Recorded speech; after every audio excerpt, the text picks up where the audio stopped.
Good evening, ladies and gentlemen, boys and girls. I'm Rodney Josephson. I'm going to explain about how the child or baby is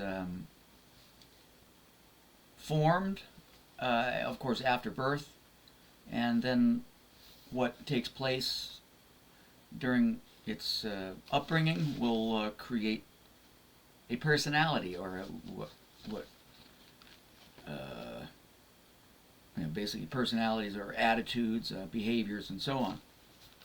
As I showed in the other video before, uh, this is just a quick idea of it. So here we have the baby or the young child who is, technically speaking, whole, perfect, and complete. Now that means the brain, the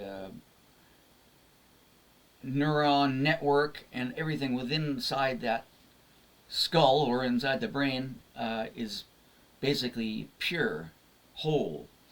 There hasn't been any influences, basically. Because, of course, in the womb there are some influences, but generally speaking, when it comes out of the womb and out of the world, that is,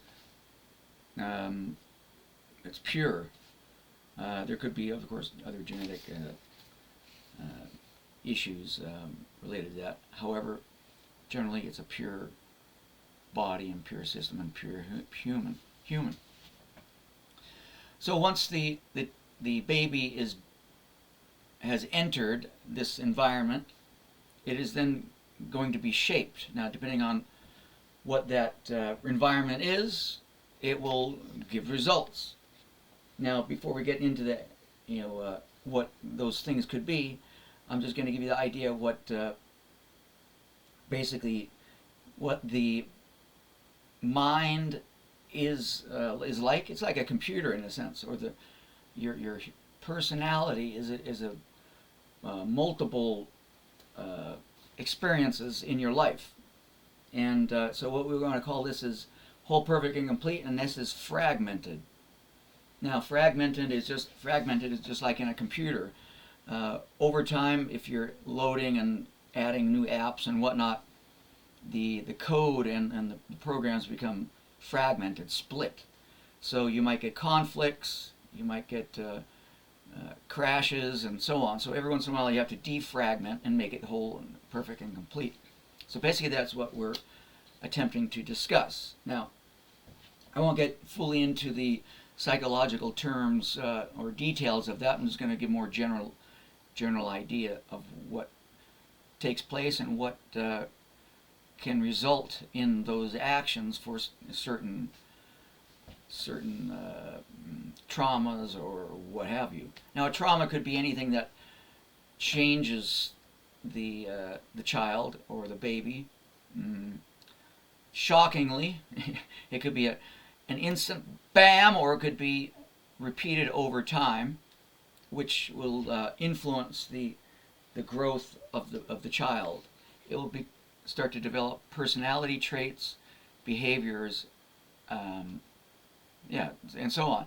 So the child could become depressed, or in the future, could have psychopathy, neurosis, all kinds of ailments. Whatever can afflict the mind can happen in the childhood. Now, usually, traumas are taking that really stick and that are very detrimental are probably around between the ages of 2 and 4 years old. Of course, older as well, but that's when the brain is very like jello. It's flowing. It's taking everything in, and so that original child is now being compartmentalized. You can say, because that looks like compartmentalizing, isn't it? Doesn't it? Now, you could say that each box is an event, or it's a memory. It will create a behavioral issue. It'll create a mental issue. It could be good or bad. It all depends on what's going on in the environment the child is growing up. It can be family members. It can be an external activities, with other people. It could be accidents or whatever happens, at that time, at that age. So as the child gets older, because we've got the timeline here, as the child gets older, it's going to, basically it's going to create certain characters. Well, you could say multiple personality or multiple personality disorders. Everyone has their little tweaks and so on. However, depending on what type of traumas happened and how often they happened, and the how enduring they were during that young period, 2 to 4 years old or even older, the child starts to get building up a defensive mechanism or other traits to protect him or herself. Now, depending on how many children are in the family, what the circumstances were. For example, we had there were a total of 7 kids in our family, and I was an identical twin.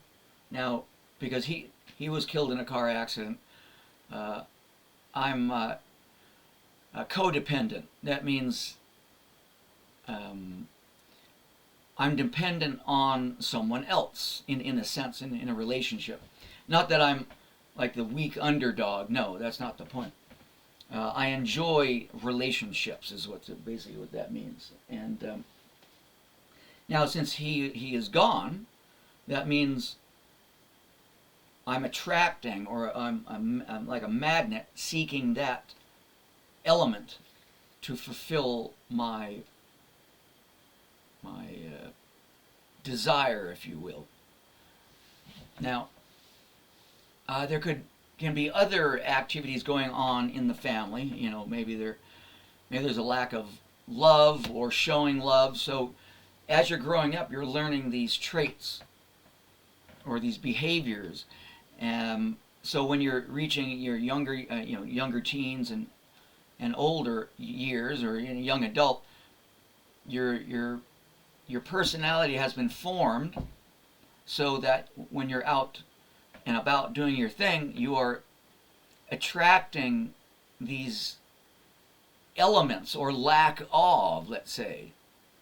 The law of attraction. You're actually attracting what you may have missed in your childhood. Now they always say that opposites attract. Now that's a pretty tricky thing there, because if you have a so-called normal family, you have a father and a mother, so those are two opposites, and maybe one of them you prefer over the other because you think that that's the better style to seek. Now, it might be that you're actually attracting the opposite. It means the one you don't like into your life. Now, that's an interesting idea there. I postulate, or I would definitely guess that, or actually kind of know that what is actually happening is that over time, as you're growing up, these things that happened in your childhood, they're actually coming back at you, but in adult form. So all these squares, or these traits or qualities that you learned about or didn't learn about, which you're lacking, will then come back at you in the people that you meet. It's kind of like a waking up process. Now, some people may not be aware of what's going on, but that is kind of what's happening. Your path, your timeline of experiences in your life, you're actually attracting what was happening in your young childhood that shaped you or didn't shape you in a sense, and you're then seeking that to answer the question or fulfill, give an answer to your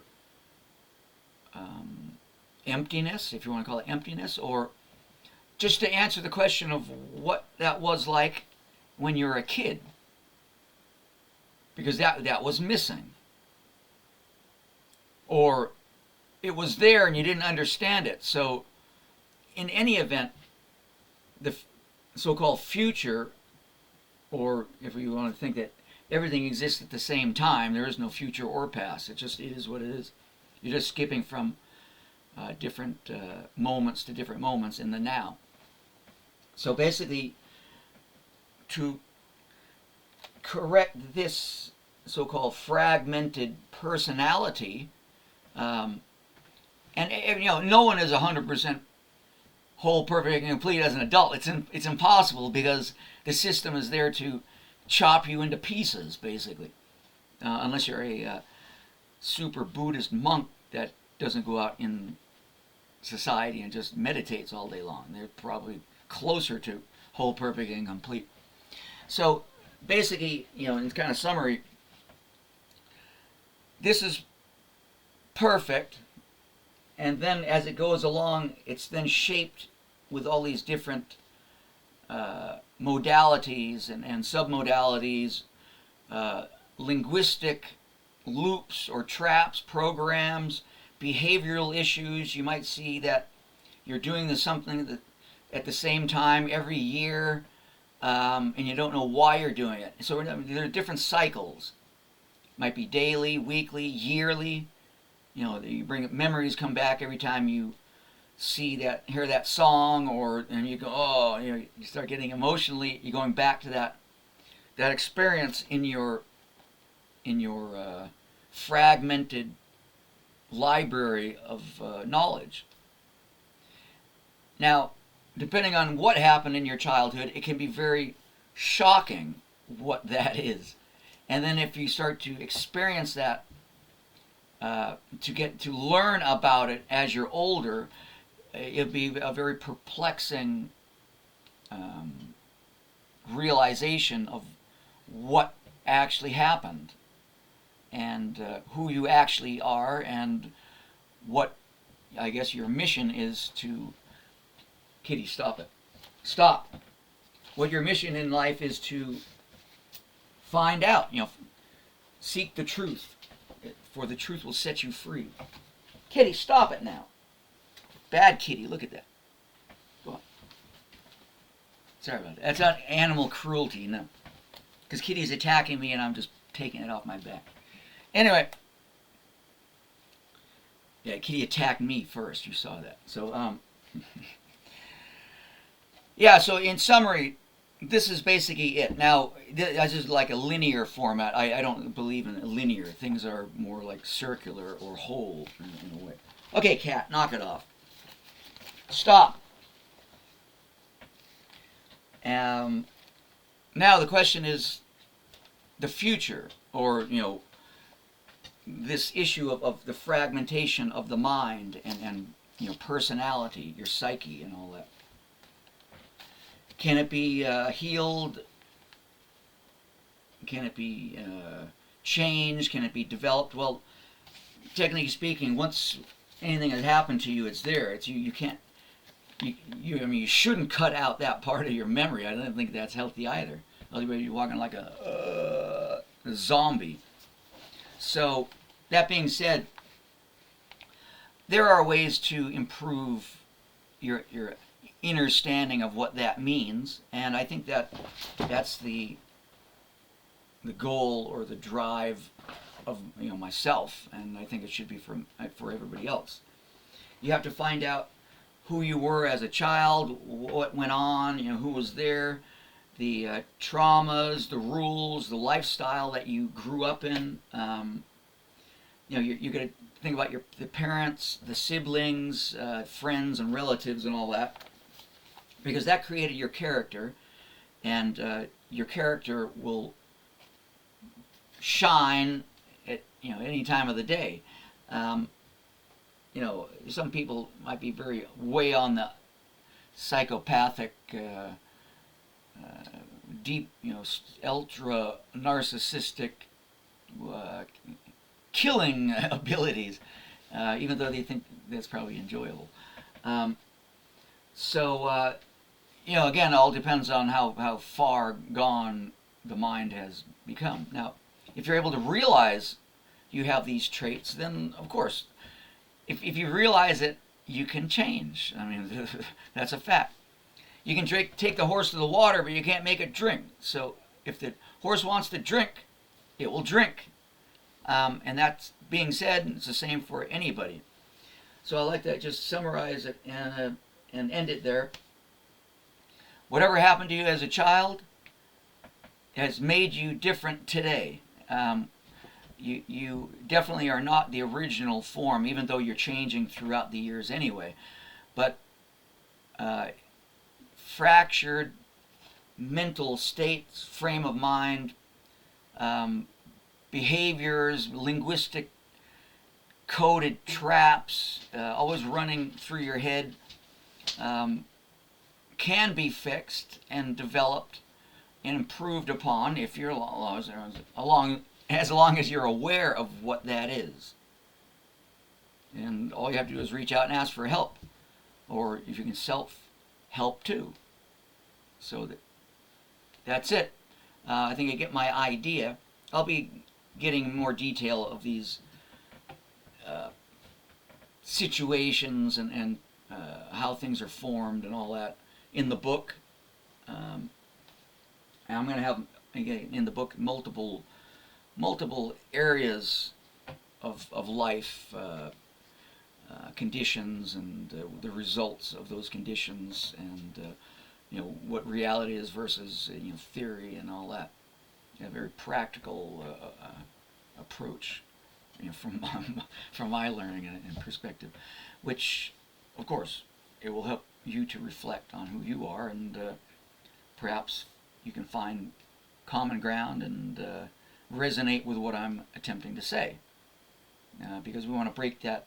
We want to break that chain, or that DNA cycle of death and doom and destruction, and build that Garden of Eden, because there is a Garden of Eden. It's all in the center. Whole, perfect, and complete in the middle, love and all that.